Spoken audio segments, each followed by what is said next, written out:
बहुजन panther सेनेचा दुसरा वर्धापन दिन मोठ्या उत्साहात साजरा करण्यात आला। बहुजन पॅंथर सेना सामाजिक संस्था चालू करून अवघे 2 वर्ष झाले। या 2 वर्षाच्या कालावधीमध्ये बहुजन पॅंथर सेनेचे मोर्चे, आंदोलने, अन्याय, अत्याचार, भ्रष्टाचार या सर्व विषयांवर पूर्ण महाराष्ट्रातून काम करते। काल दिनांक 24 जुलै 2024 रोजी इचलकरंजी येथे बहुजन पॅंथर सेनेचा दुसऱ्या वर्धापनाचं नियोजन कोल्हापूर जिल्हा अध्यक्ष माननीय अब्राम भोसले सर यांनी केले।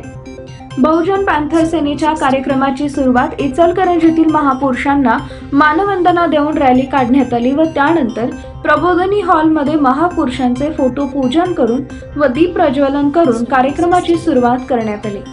त्यामध्ये नवनिर्वाचित पदाधिकाऱ्यांच्या निवडी, सत्कार समारंभ व व्याख्यान घेण्यात आले। त्यावेळी बहुजन पॅंथर सेनेतील उपस्थित मान्यवर व संघटनेतील पदाधिकारी पूर्ण महाराष्ट्रातून प्रत्येक जिल्ह्यातून उपस्थित राहिले। कार्यक्रमाचे प्रमुख व्याख्याते माननीय शाहीन शेख सर यांनी संघटनेच्या कामाबद्दल कौतुक केले व मार्गदर्शन केले।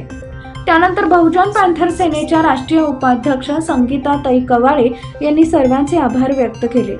यावेळी संघटनेचे संस्थापकीय अध्यक्ष निशाताई बचुटे, राष्ट्रीय उपाध्यक्ष संगीताताई कवाळे व सर्व जिल्ह्यातील पदाधिकारी मोठ्या संख्येने उपस्थित होते।